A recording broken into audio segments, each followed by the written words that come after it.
back to Talkacardia. My name's Holly Godsey. I'm the host of this podcast. If you're new here, this is a healthcare advocacy platform where we talk about all things healthcare, violence, aggression, things that go wrong that get your heart rate up.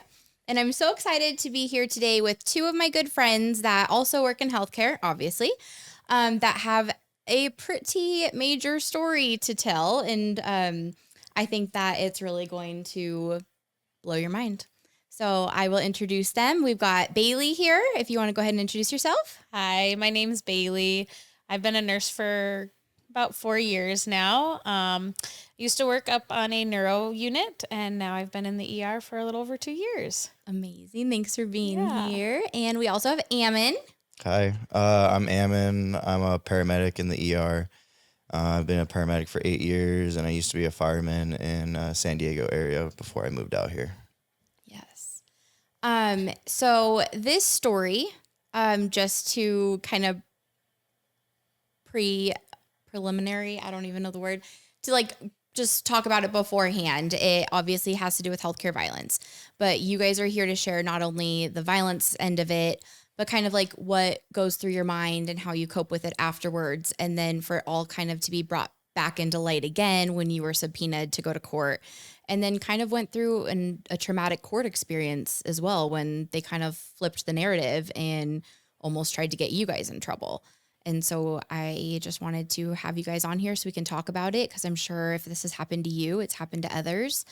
And unfortunately, so many of these situations don't even get to the point of getting to court because they're dismissed, or court is just kind of backlogged in more violent cases that they just shoo away the ones in healthcare because it's not substantiated or not documented enough. But this was kind of the exception. And then unfortunately, it didn't really end up in anyone's favor. So I wanted to just give you guys a safe space to talk about it, and we can go from there. Sounds good. So you guys told me beforehand that this was it a weekend night? Was it Friday or Saturday? Saturday night, yeah. And we have a hospital that's in a pretty big party city. And so kind of, that's a word for it. Yeah. I think statistics showed that there's 200 bars in a 5-mile radius. Which is preposterous. Insane. Yeah. Yes.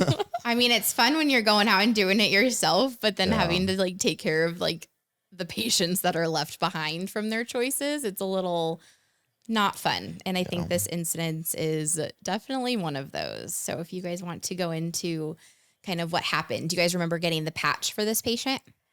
I don't necessarily remember the patch. I remember getting some wind that we were maybe getting an intoxicated patient that was not compliant and not happy to be on their way to the ER. Yeah. Yes. He was picked up from a pretty upscale hotel, right? Yeah. Mm-hmm. And he was called on because he couldn't walk, couldn't ambulate, and was puking all over himself. And so obviously the ambulance was called and they brought him into our hospital, and he wasn't happy. But, once you get to that point, you don't have the capacity to make that decision for yourself. Mm-hmm. But, yeah, this second he got dropped off by the ambulance, he was very dismissive of our help, very argumentative. All the while, he still couldn't stop vomiting, couldn't really formulate much of a sentence, but he could curse at us and tell us that he wasn't happy to be there and he wanted to leave. And so, the more we tried to explain and help him understand why he was there, it just made him more upset. So, it just started ramping up, and we tried to just explain that we were there to help him, and that the sooner that he gets an IV, gets some antiemetics, fluids, he'll probably be able to leave. Trying to hold it in. Which is kind of the normal situation. We get patients that are intoxicated pretty frequently, and I feel like we have it down to a science where we can kind of talk them through look, we're here to make you feel better and make sure you can get home safe. We're not the bad guys. We're not holding you here against your will, but we have kind of legal implications of keeping them until they're stable enough to go home. And some of the rules that we look for is that they can walk on their own, or they can go to the bathroom, that they can, if they're vomiting, that they can hold down fluids, and that we can find someone who is not intoxicated to come and pick them up, or that they're sober enough to call a ride and we can verify they get into said ride to get home safely.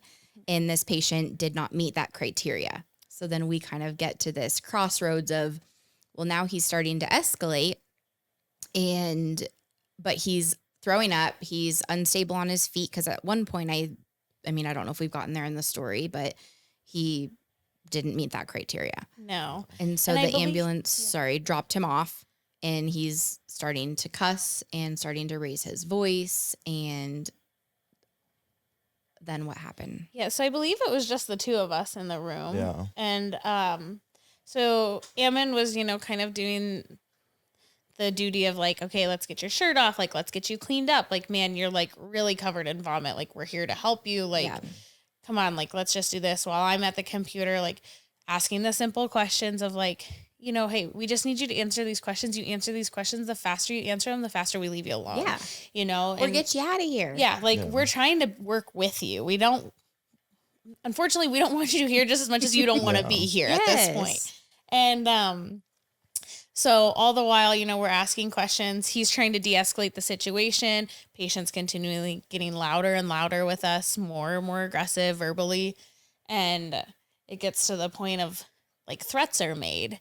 And this gentleman looked me in the eyes and explicitly said, "I'm going to shoot you in your head." Oh my God. I mean, in the whole while too, he had one of those across the chest bags. And I had noticed that he was very attached to it. And he said that a couple of times to us. Yeah. He got more and more upset. And so when he looks at her and says that, and then he looks at me and says the same thing, I don't care what job you have or what field you work in. Even if it's not at work, if you're out on the street, if someone comes up to you and says, "I'm going to shoot you in the fucking head," and starts grabbing for their bag and going for the zipper, like instincts kick in. Like, fight I'm or not flight. going to sit there and let you do that. So yeah. And at that point, I had stepped outside of the room. We kind of both were like moving out of the room. We're like, okay, this is like getting intense. This is getting inappropriate. Like, let's call security and get security involved at this point. And thankfully at that time, the doctor approached the room and we're all standing in a powwow together. And that's when you really notice the bag and the way the patient's handling the bag. And like to this day, like I was so caught up in what verbally was going on, I didn't even see the bag until he pointed it out. Yeah. And was like, there's something weird going on here. Scary. it was his threats, because we get threatened all the time verbally, but it's just the normal. yeah. I mean, it was very intensive the way he was doing it, grabbing for the bag. So I was worried, and I wasn't going to sit there and wait for him to reach into it. So I went up to him and swiped the bag from him, but he had grabbed it at the same time. So there was a struggle back and forth, and, luckily he was intoxicated, because he's like 6'3". Yeah, he was at least a big 200 pounds. man. Like he was. So I was able to rip the bag away from him, and I immediately start screaming, "Give me my bag back, give me my bag back." And I zip it open, and there's a handgun in there, loaded, one in the chamber with another magazine. Oh my So God. Just on his body. just on his body. So he gets escorted out of a hotel.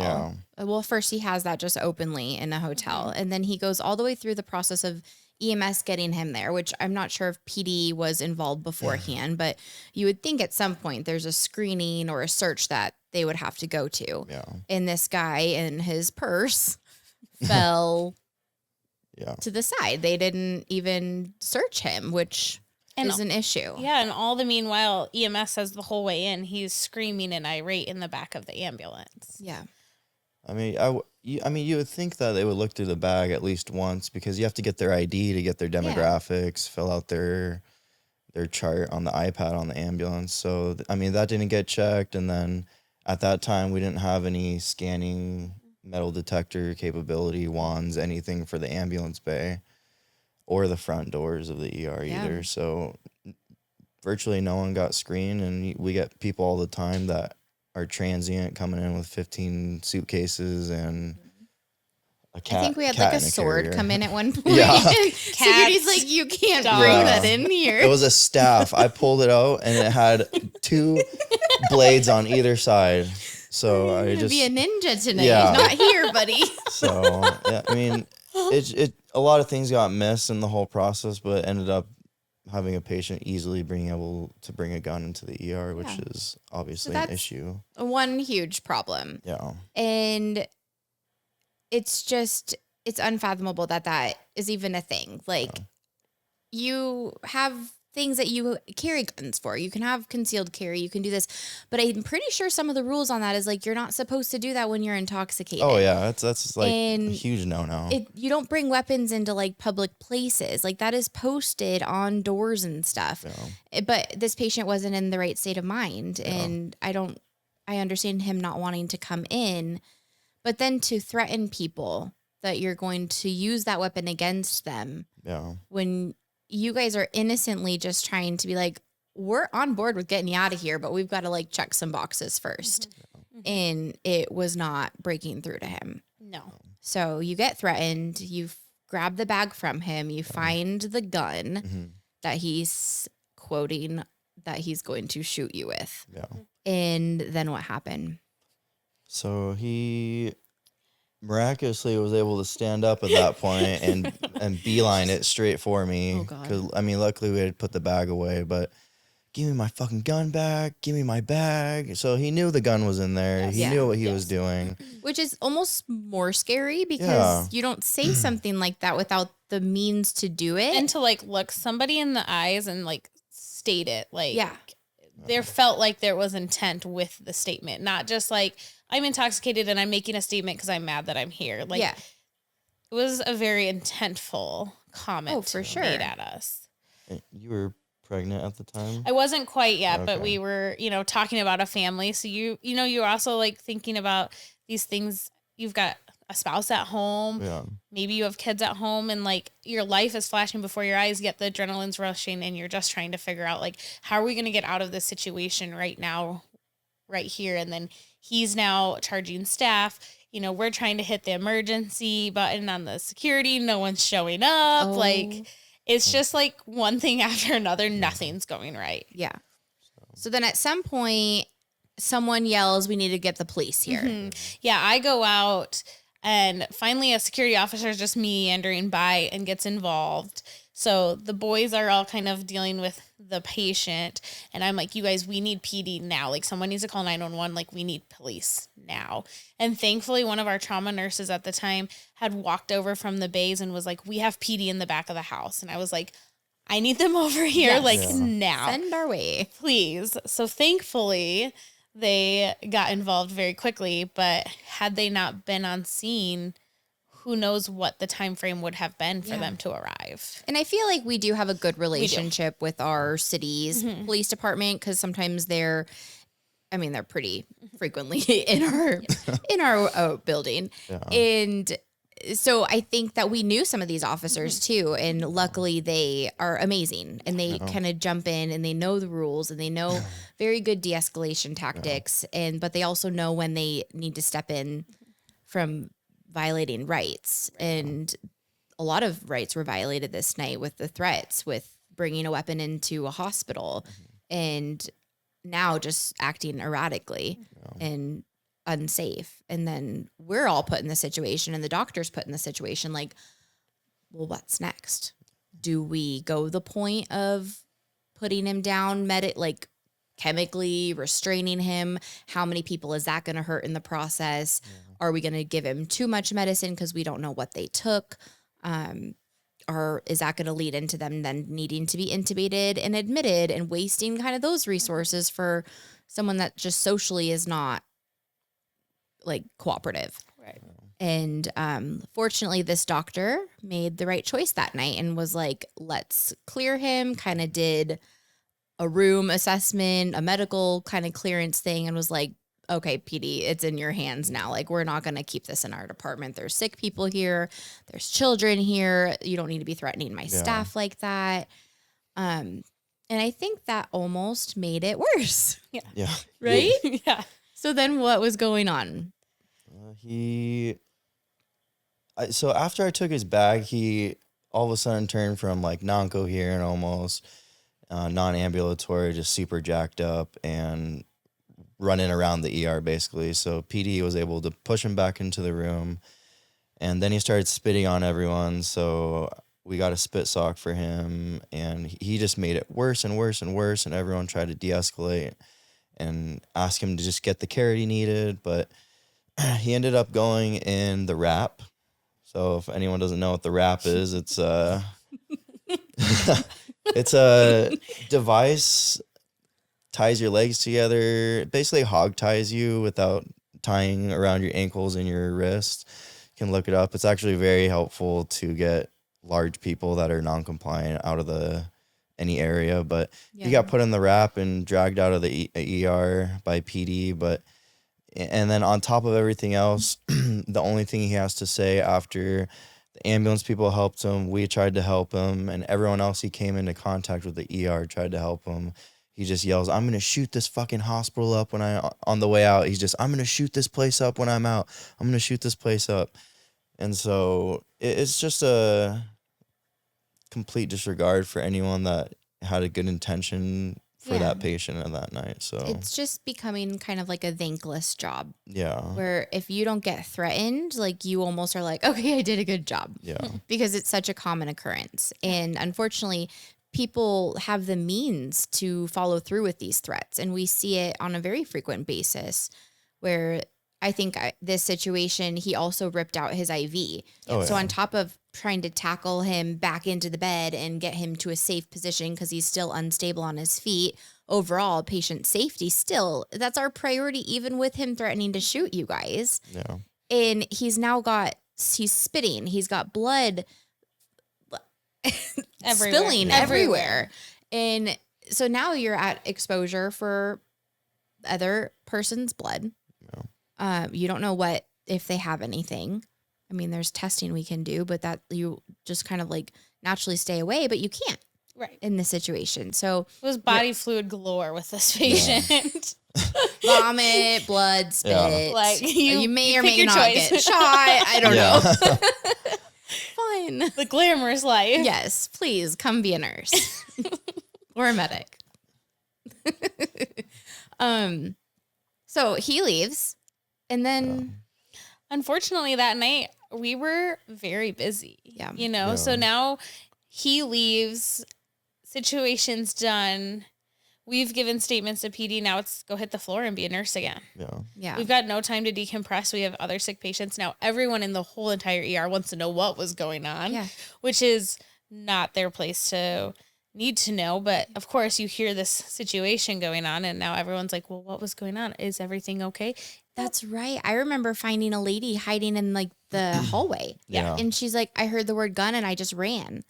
And that's terrifying. Yeah. Yeah. So, you have to go back and you just have to like pretend like it didn't happen and continue on with your night and apologize to these other patients. Like, I'm so sorry that sucked up so much of our resources. No, I didn't forget about you. Right. And Please we had stay in your room. Patients. Like, it wasn't, like we were full and sick and it was slammed, and that took. It felt like an hour at least, but I probably was like 30 minutes in total. But it still took away from every other patient on that side, even the whole ER, to be honest, because everyone was worried.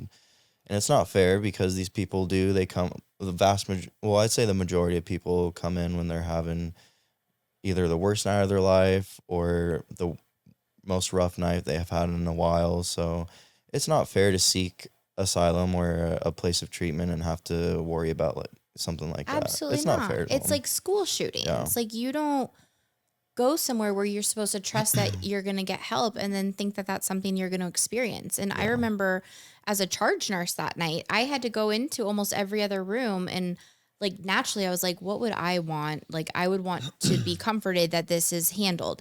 And so I went around and I was apologizing to the patients and explaining, like, you are safe now. The situation's been handled. There are no more weapons here. I'm so sorry. And try to like give a service recovery because that's traumatic. Yeah. And we don't want to deter people from coming in and getting help when they actually need it. And if I was on the other end of that, I'd be like, wow, they just let weapons walk in here. There's no metal detector, weapon detector system. Like, we're supposed to be safe here, you know? And you almost take that guilt on as a staff member. Yeah. And then from the end that you guys were just literally threatened for your lives, and then you have to turn around and still continue to save other people, and you didn't get any chance to step away to kind of just like process what had just happened. Yeah. No, it was give a statement and back to the floor we go, you know, like it was fast and quick, and you know, the ambulances and the sick people aren't going to stop coming in. So our duties to care for people. So back to it we go. Yeah. And I just like, I'm so sorry that it's not how the system should be. You'd think any other work environment where this would happen, like they would shut it down. Right. And they would give people some like time off to process and make sure that mentally you're okay. Yeah. And with that, there's so many other like butterfly effects to it. I was going to ask you guys, how does that experience impact your care for other patients? Or does anything from what you did live through make it difficult to still show up to work? I mean, I know personally now, if a threat is made, I take it very differently than before this situation. I think we get so many threats that it's sometimes like in one ear, out the other. And it's just like, oh, this is just part of a night in the ER, which is really sad to say. But I think now I take things more seriously. Yeah. And I do know that when people come in to the ER, I am looking high and low through their stuff. And if I don't feel comfortable with them, I'm calling security and having someone else search their belongings, because it's clear we can't trust anyone anymore. No. Like, there's no trust to be had.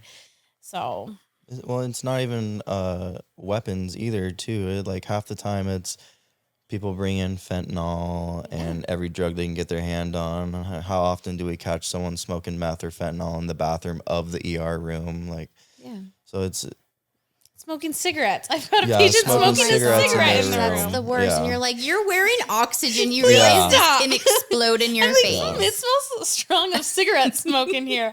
Oh, it's the patient. Okay. I think you were probably there the night that it like happened in the one room, and I walk in, I'm like, what are you doing? Yes, I'm like, yes. oh my gosh. Yes. And you're just like, you can't help stupidity at No. some point. No. But I don't know how, I feel like we're all raised a certain way, and I wasn't raised to treat people that way. Even we've all probably drank too much at some point in our life, but not once did I ever have to get taken to the hospital. And two, if I did, I wouldn't be threatening people that were just trying to help me. Like, I would probably be more error on the side of being a little embarrassed and being like, look, I just like, yes, I'll do whatever you ask me to do. I'm not here to cause problems. yeah. In society, I don't know what happened with this next generation of parents, but they must have just not spanked their kids, because Yeah. people don't think there's any punishment for their choices. And I think we treat everyone the same, whether you're Yeah. intoxicated or not. We're Yes. here to help you. And we're also, our goal is to get you out of here when you're Yes. safe for discharge. I know you don't want to be here. And you know what? Our goal is to get you home, you know? Mhm. So it's not like we're treating people of like differently either. No. That they You'll have the have right. to answer to somebody someday, but it's not me. Yeah. My goal is to kind of get the bed clean when you're done Yeah. and get you going. Mhm. As kind as I can say that. Like, Right. what is the funny one? Their Vadriel at work. Was it treat 'em and eat, or treat 'em and yeet 'em? Yeah. I'm like, that is so true. We don't Yeah. want people. It's not like a long-term thing. No. We are No. treating emergencies, setting up resources, and getting you on your way. Right. Not once did we ask you to come in and threaten to shoot us or threaten us, spit out. Like, we also didn't bring you here. No. Yeah. But we are the face of the frustration from the people that get brought in kind of against their will, because they just can't be out on the street. Right. But if this happened on the street, they would have just been taken to jail.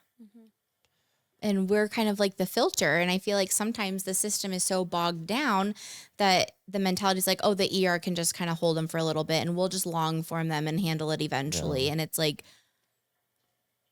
no.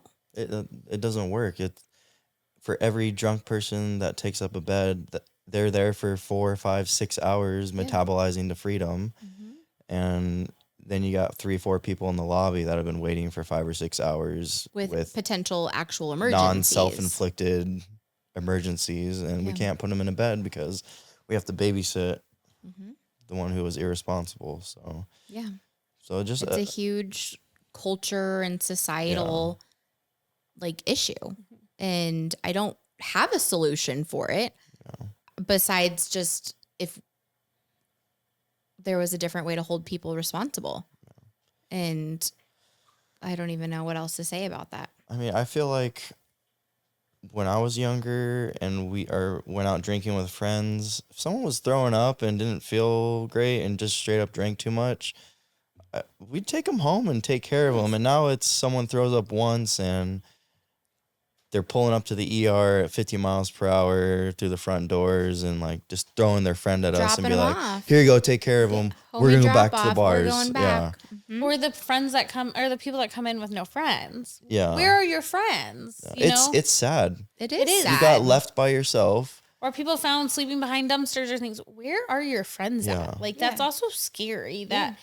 friendships are not the same. Yeah. Same thing. Like you had like a buddy to go to the bathroom with. You had someone that was always with you. You made sure like your phones. I feel like my friends had like my parents' phone numbers, like, or someone to contact that was for me. And people don't even know each other these days, much less care about each other to make sure that they get home on a Friday night after drinking who knows how much. Yeah, we get lucky if the person wakes up and they even know any phone numbers to call. Or they have their phone. or money to get home. It's one of like the bachelorette parties where they don't even live in the state. And they're like, I don't know the address. Right. So then we're trying to like scramble and charge phones and help them look on people's social media to message a friend for them to like come and get them. Yeah. And I'm like, we are investigators half the time trying to figure out how to get these people back to who owns them. Like, right? I've definitely looked for a certain hotel key to see which hotel you're at. Let me see that key. Okay. We have to be quite creative sometimes. So I'm so sorry that was the experience but then it continues.